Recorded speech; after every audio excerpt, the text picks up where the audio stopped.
నా పేరు బందెల నాసర్జీ, ఏఐఎస్ఎఫ్ రాష్ట్ర ప్రధాన కార్యదర్శి.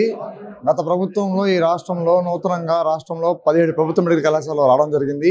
ఆ 17లో గత ప్రభుత్వంలో 5 కళాశాలలు ప్రారంభమయ్యి ఆ కళాశాలలో జీవో నెంబర్ 107, 108 ద్వారా సెల్ఫ్ ఫైనాన్స్ పేరుతో బి కేటగిరీగా సి కేటగిరీ విభజించి బి కేటగిరీ 12 లక్షలు, సి కేటగిరీ 20 లక్షలు అమ్ముకోవడం జరిగింది. ఆ తర్వాత నారా లోకేష్ గారు తన యువగలం పాదయాత్రలో భాగంగా ఆగస్టు 16, 2023 సంవత్సరంలో తన సొంత మంగళగిరి నియోజకవర్గంలో వేలాది మంది విద్యార్థులను సమీకరించి హామీ ఇవ్వడం జరిగింది. మేము అధికారంలోకి వస్తే రాష్ట్ర వ్యాప్తంగా మెడికల్ కళాశాలల్లో సీట్లు అమ్ముకోము, ఈ వైసీపీ ప్రభుత్వం సీట్లు అమ్ముకుంటా ఉంది, మేము వస్తే పూర్తిగా ఉచితంగా ఇస్తాము, మెరిట్ విద్యార్థులకు ఇస్తామని చెప్పారు. కానీ అధికారంలోకి వచ్చిన తర్వాత ఈరోజు పూర్తిగా పీపీపీ పేరుతో ఈరోజు ప్రభుత్వ ఆస్తుల్ని, ప్రజల ధనాన్ని, ప్రజల సొమ్ముని ఈరోజు ఎకరానికి 100 రూపాయలు లీజులకు ఇస్తూ ఉన్నారు. దీన్ని ఏఐఎస్ఎఫ్గా పూర్తిగా వ్యతిరేకిస్తూ ఉన్నాం. ఈరోజు రాష్ట్రంలో మెడికల్ కళాశాలలు లేక ఈ రాష్ట్రంలో నీట్ చదివినటువంటి విద్యార్థులు ఫిలిప్పీన్స్కి, చైనాకి, ఇతర రష్యాలకు వెళ్ళిపోయి లక్షల రూపాయలు వచ్చి ఎంబీబీఎస్ చదువుకుంటా ఉన్నారు. పక్క రాష్ట్ర తెలంగాణలో చూసుకుంటే 30 కళాశాలలు వస్తే వాళ్ళు పూర్తి కట్టుకుంటా ఉన్నారు. కాబట్టి ఏఐఎస్ఎఫ్గా స్పష్టంగా తెలియజేస్తూ ఉన్నాం, ఈ మెడికల్ కళాశాల ప్రైవేట్గా ఆపాలని చెప్పని డిమాండ్ చేస్తూ, అదే నారా లోకేష్ గారు గతంలో ఇచ్చినటువంటి హామీలపైన కూడా నిలబడి ఈ రాష్ట్రంలో పూర్తిగా విద్యార్థులు న్యాయం చేయాలని కోరుతా ఉన్నాము. కేవలం మెడికల్ కళాశాల వస్తే సీట్లు మాత్రం విద్యార్థులకు మాత్రమే కాదు, ఈ రాష్ట్రంలో పేదల వర్గం, కార్మిక వర్గం, శ్రామిక వర్గం, అట్టడుగు వర్గాల ప్రజలు ఈరోజు కార్పొరేట్ హాస్పిటల్కి వెళ్ళి ట్రీట్మెంట్ చేసుకునే పరిస్థితి. ఈరోజు మీరు పూర్తిగా ఆరోగ్యశ్రీ పేరుతో ప్రైవేట్ హాస్పిటల్స్కి వేల కోట్ల రూపాయలు వెచ్చిస్తూ ఉన్నారు. అదే ప్రభుత్వ మెడికల్ కళాశాలలో వస్తే దాంతోపాటు 300 బెడ్లు ఉన్నటువంటి ప్రభుత్వ హాస్పిటల్ కూడా వస్తుంది. తద్వారా పేదలు అనేక మంది హాస్పిటల్ చూపించుకునే పరిస్థితి.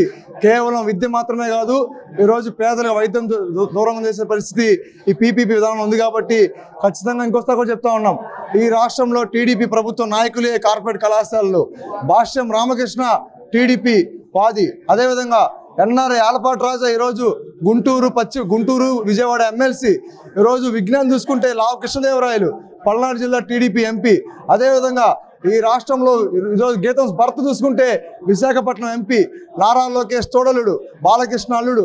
పూర్తిగా రాష్ట్రంలో కార్పొరేట్ కళాశాల మొత్తం టీడీపీ వాళ్ళని స్పష్టంగా తెలియజేస్తూ, ఈ మెడికల్ కళాశాలలో కూడా ప్రధానంగా ఈ రాష్ట్రంలో తల్లిదండ్రుల రక్త మాంసాలతో వ్యాపారం చేస్తూ అనేక మంది విద్యార్థులతో వ్యాపారం చేసేటువంటి నారాయణ ఈ రాష్ట్రంలో పురపాలక శాఖ మంత్రి. గతంలో తెలుగుదేశం హయాంలో కూడా పురపాలక శాఖ మంత్రి తీసుకున్న ఏకైక కారణం రాష్ట్రంలో తన నారాయణ కళాశాలకు ఎక్కడ అనుమతులు ఉండవు, మున్సిపాలిటీ అనుమతులు. కేవలం ఆ శాఖను అడ్డం పెట్టుకొని ఈరోజు విద్యను వ్యాపారం చేస్తూ ఉన్నాడు. ఈ ప్రభుత్వంలో కూడా పురపాలక శాఖ మంత్రిగా బాధ్యస్తున్నారు. కాబట్టి రాష్ట్రంలో చైతన్య, నారాయణ, భాష్యం అన్నీ మొదలుకొని పూర్తి టీడీపీ వాళ్ళవే. ఈ మెడికల్ కళాశాల భూములను కూడా ఆ టీడీపీ వాళ్ళకి అప్పచెప్పడానికి ప్రయత్నం చేస్తామని చెప్పి ఏఐఎస్ఎఫ్గా తెలియజేస్తూ, ఖచ్చితంగా అన్ని విద్యార్థి సంఘాలు, ప్రజా సంఘాలు, యువజన సంఘాలు మొత్తం పెద్ద ఎత్తున ప్రజా ఉద్యమం తీసుకెళ్తామని చెప్పని ఈ ప్రభుత్వం హెచ్చరిస్తూ ఉన్నాం. Narra Srinivasarao, advocate, AP high court, all India lawyers union రాష్ట్ర కార్యదర్శి. ఈరోజు రాష్ట్ర ప్రభుత్వం మెడికల్ కాలేజీలని ప్రైవేట్ పరం చేయాలని చెప్పేసి ఒక విధానపరమైన నిర్ణయం తీసుకొని జీవోని ఇష్యూ చేయడం దురదృష్టకరం. ఎందుకంటే మనం కోవిడ్ టైంలో చూసాము, ఎక్కువ మందికి సర్వీస్ ఇచ్చినటువంటి హాస్పిటల్స్ ప్రభుత్వ హాస్పిటల్స్లో వైద్యం పేదలకు అందుబాటులో ఉంటుంది. కానీ కోవిడ్లో చిన్న కాల్పాలు, క్రోసిన్ ట్యాబ్లెట్లు వేసి కూడా లక్షల రూపాయల డబ్బులు వసూలు చేసి బెడ్ కోసం కూడా రిజర్వ్ చేసుకోవడానికి కావాల్సినటువంటి దయనీయమైనటువంటి పరిస్థితుల్ని ఈ రాష్ట్రంలోనూ, దేశంలోని అనేక ప్రాంతాల్లోనూ ఈ విధమైనటువంటి పరిస్థితులను ఎదుర్కొన్నారు. కాబట్టి మెడికల్ విద్య అనేటువంటిది ప్రజలకు అందుబాటులో ఉంటే ఎక్కువ మందికి సర్వీస్ చేయడానికి అవకాశం ఉంటుంది. అంతేకాకుండా హాస్పిటల్స్ సర్వీస్ ఓరియంటేషన్లో పనిచేయడానికి అవకాశం ఉంటుంది. మనం చూస్తున్నాం, కార్పొరేట్ హాస్పిటల్స్, ప్రైవేట్ మెడికల్ కాలేజీలో ఉన్నటువంటి వాళ్ళు కేవలం వ్యాపార దృక్పథం ఉంటుంది. ఎక్కడో కొన్ని సందర్భాల్లో తప్ప వాళ్ళు సొసైటీలుగా పెట్టుకున్న సేవాభావ దృక్పథం అనేటువంటిది లేదు అసలు. అదేవిధంగా ఇప్పటికే గవర్నమెంట్ మెడికల్ కాలేజీల్లో అన్ని వనరులు సమకూర్చుకొని, అంటే ల్యాండ్ ఎక్విజిషన్ చేశారు, ప్రభుత్వమే ల్యాండ్ ఇచ్చింది, ఇన్ఫ్రాస్ట్రక్చర్ ఫెసిలిటీ కల్పించింది. కొన్ని సందర్భాల్లో 50% కంప్లీట్ అయినాయి, కొన్ని 70-80% కంప్లీట్ అయిపోయి మెడికల్ కాలేజీ నడుస్తూ ఉన్న పరిస్థితి ఉంది. అంటే ప్రజలకి ప్రయారిటీ ఏది చేయాలి అనేటువంటిది ప్రభుత్వానికి ఒక విజన్ ఉండాలి. రాష్ట్రంలో మెడికల్ కాలేజీలని ప్రైవేట్ పరం చేయటం అని అంటే ప్రజలకి వైద్యాన్ని దూరం చేయటమే. చాలామంది ఈరోజు అనేకమైనటువంటి జబ్బులతోటి, రోగాలతోటి సఫర్ అవుతున్నటువంటి పేద ప్రజానికానికి రాష్ట్రంలో ఉన్నటువంటి ప్రభుత్వ మెడికల్ కాలేజీల్లో ఉన్న అనుబంధంగా ఉన్నటువంటి హాస్పిటల్సే దిక్కైనవి. వాళ్ళకు లేకపోతే వైద్యం అందుబాటులో ఉండని పరిస్థితి ఉంటుంది. అంతేకాకుండా మెడికల్ విద్య ప్రైవేటీకరణ చేస్తే లక్షల రూపాయలు కోట్ల రూపాయలతోటి వాడు చదువుకొని వచ్చినటువంటి డాక్టరు బయటకు వచ్చి సర్వీస్ చేస్తాడు అనుకోవటం ఉట్టి భ్రమే. అందుకని భ్రమల్లో మనం బతకూడదు. అదేవిధంగా రాష్ట్ర బడ్జెట్ 2,80,000 కోట్లకు పైగా ఉంది. మరి 2,80,000 కోట్లకు పైగా ఉన్న రాష్ట్ర బడ్జెట్లో సంవత్సరానికి 1000 కోట్లు కేటాయించలేమా? అంటే 0.11% కూడా కేటాయించలేని పరిస్థితి ఉంటే ప్రభుత్వాలు మరి ప్రజా సంక్షేమాన్ని ఏ విధంగా చూసుకోవాలి? ఒకవైపు పెద్ద పెద్ద కార్పొరేట్ సంస్థలకి భూములు ఇవ్వడానికి, అనేక రకాల రాయితీలు ఇవ్వడానికి, గూగుల్ లాంటి డేటా సెంటర్లు ఏర్పాటు చేసి కోట్ల రూపాయలు వాటికి రాయితీ రూపంలో ఇవ్వడానికి ముందుకు వస్తున్నటువంటి ప్రభుత్వం వైద్య కళాశాలను ప్రైవేటీకరణ చేసి 4,000 కోట్లు కూడా ఖర్చు పెట్టలేనామంటే ప్రజల పట్ల ఏమాత్రం నిబద్ధత, నిజాయితీ ఉంది ఈ ప్రభుత్వానికి అనేటువంటిది మనం అర్థం చేసుకోవాలి. కాబట్టి ఖచ్చితంగా మెడికల్ కాలేజీల ప్రైవేటీకరణను వ్యతిరేకించాలి. ఈ మేరకు రాష్ట్ర వ్యాప్తంగా జరుగుతున్నటువంటి ఉద్యమానికి అఖిల భారత న్యాయవాదుల సంఘం ఐలు మద్దతు తెలియజేస్తాం. ఎం హరిబాబు, ఇవాళ రాష్ట్రంలో వైద్య రంగాన్ని ప్రైవేటీకరణ చేస్తే మధ్యతరగతి వర్గానికి, ఇంకా ఆపై తరగతి వర్గానికి వైద్య విద్య అందకపోవడం ఒక కారణం అయితే, రెండో అంశం ఏంటంటే పేద, ఇంకా అట్టడుగున ఉన్నటువంటి లేకపోతే ఏజెన్సీ ప్రాంతాల్లో ఉన్నటువంటి ప్రజలకి వైద్యం దొరికే అవకాశం లేదు. ఇప్పటికే ఏజెన్సీ ప్రాంతాల్లో డోలీలో మహిళలను మోసుకుంటూ 5 కిలోమీటర్లు 10 కిలోమీటర్లు వచ్చి వైద్యం చేయించుకోవాల్సిన స్థితి వచ్చింది.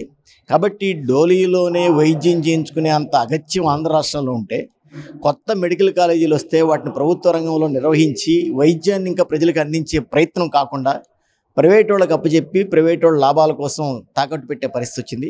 ఇప్పటికే ఆరోగ్యశ్రీని ప్రైవేట్ హాస్పిటల్కి ఇచ్చారు. చాలా హాస్పిటల్లో ప్రైవేటు వైద్యం చేయడానికి ఆరోగ్యశ్రీ కార్డు తీసుకెళ్తే ఆరోగ్యశ్రీ డబ్బులు మేము డ్రా చేసుకుంటాం, అదనంగా ఎంత ఇస్తాం, ఇంత అయితే మేము చేస్తామని చెప్పి డబ్బులు డిమాండ్ చేసి మరీ అదనపు డబ్బులు తీసుకుని ఆరోగ్యశ్రీ కింద ఆపరేషన్ చేసే హాస్పిటల్లో మన రాష్ట్రంలో కోకోలలో. అందుకని వైద్య రంగంలో ఆరోగ్యశ్రీ ఉన్న పేదవాడికి పూర్తి స్థాయిలో వైద్యం అందట్లేదు, డబ్బులు అదనంగా కట్టాల్సి వస్తుంది.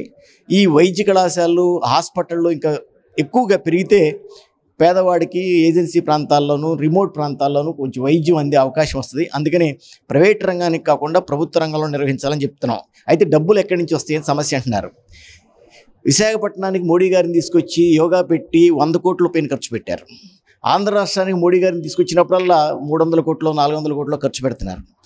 అట్లాగే ప్రపంచంలోనే టీచర్ పేరెంట్ రికగ్నిషన్ పొందాలి, గిన్నిస్ బుక్లో ఎక్కాలి, ఇట్లాంటిది ఎక్కడా జరగలేదు, ఆంధ్ర రాష్ట్రం జరగాలనే పేరుతో కొన్ని 100 కోట్లు ఈ పేరెంట్ టీచర్ మీటింగ్ కోసం ఖర్చు పెట్టారు. కాబట్టి ఇట్లాంటి దుబారాలను తగ్గించుకుని అత్యవసరమైనటువంటి ఆరోగ్యానికి ఉపయోగపడే వీటికి ప్రభుత్వ రంగంలో నిర్వహించాలని చెప్పి నేను అభిప్రాయపడుతున్నాను. నా పేరు జి విజయప్రకాష్ అండి.